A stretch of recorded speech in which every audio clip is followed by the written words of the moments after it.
Hello ভালোবাসার মানুষজন, আসসালামু আলাইকুম। কেমন আছেন সবাই? আশা করি সকলে ভালো এবং সুস্থ আছেন। আমি এতদিন আপনাদেরকে দেখিয়েছি কপোতাক্ষে একটি বালুবাহী কার্গো যাতায়াত করে। আমাদের এলাকায় যেসব ডোবা খানা আছে সেসব খানার মালিকরা, ডোবার মালিকরা এই বালু ক্রয় করে সেটা ভরাট করে থাকে। আজকে আমি আপনাদেরকে দেখানোর চেষ্টা করছি এই বালুবাহী কার্গো থেকে বালু কিভাবে আনলোড করে। দেখেন, এখানে দুটো মেশিন আছে। একটা ছোট মেশিন, সেই ছোট মেশিন থেকে তিনটা পানির পাইপ বের হয়েছে। সেই পানিগুলো দিয়ে বালুটাকে ভিজে নেওয়া হচ্ছে এবং একটা বড় পাইপ আছে, সম্ভবত 12 ইঞ্চি পাইপ, এবং সেই মেশিনটাও খুব বড় মেশিন। লাস্টের দিকে দেখানো যাবে, দেখা হবে আপনাদের সেই মেশিনটা। সেই মেশিন দিয়ে বালুটাকে উঠিয়ে, পানিসহ বালুটাকে উঠিয়ে, এই যে পাইপ দেখছেন, এই পাইপ দিয়ে আউটলাইনে চলে যাচ্ছে। মানে যে ক্রেতা বালুটাকে ক্রয় করেছেন তার জায়গায় বালু নিয়ে যাচ্ছে।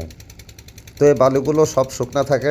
এই বালুগুলোকে ভেজানোর জন্য 6 ইঞ্চি একটা মেশিন দিয়ে তিনটা পাইপ বের করা হয়েছে। নদী থেকে পানির লাইন নেওয়া হয়েছে। এই পানি প্রচুর স্পিড দিয়ে এই বালুটাকে ভিজিয়ে দেওয়া হচ্ছে। এই যে মেশিন দেখছেন, এই মেশিন দিয়ে কিন্তু নদী থেকে পানি ওঠানো হচ্ছে এবং এই পানির তিনটা পাইপ চলে গেছে তিন সাইডে।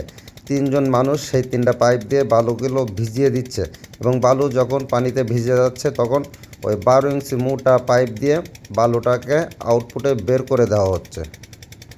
দর্শক, কপোতাক্ষ নিয়ে আমি অনেক ভিডিও করেছি, কপোতাক্ষের ভিডিওর শেষ নেই। এই সেই মাইকেল মধুসূদন দত্তর কপোতাক্ষে। এই কপোতাক্ষে একসময় বড় বড় জাহাজ যাতায়াত করত। সেসব জাহাজে ধান, গম, সার ইত্যাদি যাতায়াত করত এবং সাথে পাথর, কয়লা ইত্যাদি। তো কপোতাক্ষ কাল পরিক্রমায় বালু ভরাট হয়ে যায় বা পলি ভরাট হয়ে যায়। এখন কপোতাক্ষ মৃতপ্রায়। বিএনপি সরকার এবং আওয়ামী লীগ সরকার কয়েকবার ড্রেজিং এবং খনন করার পরও কপোতাক্ষ সেই নতুন যৌবন ফিরে পায়নি। এর মূল একটাই কারণ, কপোতাক্ষ তার ম্যাপ অনুযায়ী খনন করা হয়নি। এসএ অথবা সিএস ম্যাপ অনুযায়ী যদি কপোতাক্ষ খনন করা হতো তাহলে কপোতাক্ষর যৌবন ফিরে আসতো এবং সেটা স্থায়ী হতো নিম্ন পদে 20 থেকে 30 বছর। কিন্তু ঠিকাদারি প্রতিষ্ঠান যেন তেনভাবে যে পাশ দিয়ে কপোতাক্ষ বয়ে গেছে সেই পাশ দিয়ে একটু নদী খনন করে চলে গেছে, যে কারণে আমাদেরকে এই ভোগান্তি পোহাতে হচ্ছে। আমরা যারা কপোতাক্ষের উপকূলে বসবাস করি তাদের এখন কপোতাক্ষ খুব একটা উপকারে আসছে না। শুধুমাত্র একটু পানি যাতায়াত করে, মানে অল্প জোয়ার ভাটা হয়ে থাকে, তাছাড়া আর কোনো উপকারী কপোতাক্ষ উপকূলবাসী পাচ্ছে না। দর্শক, 2001-2 সালে যখন কপোতাক্ষে বান আসা শুরু করে তখন থেকে কপোতাক্ষে কিন্তু পলিভরাট হতে থাকে। বান কাকে বলে আপনারা হয়তো যারা কপোতাক্ষ বা অন্য নদের ধারে বসবাস করেন তারা জানেন। ভাটা হয়ে গেলে একবারে পানির ঝটকা চলে আসে 4-5 ফিট উঁচু হয়ে, এটাকে বান বলা হয়। আর 2001-2 সাল থেকে কপোতাক্ষে বান আসা শুরু হয় এবং বান আসার পর থেকে কপোতাক্ষে পলিভরাট হতে শুরু হয়ে থাকে।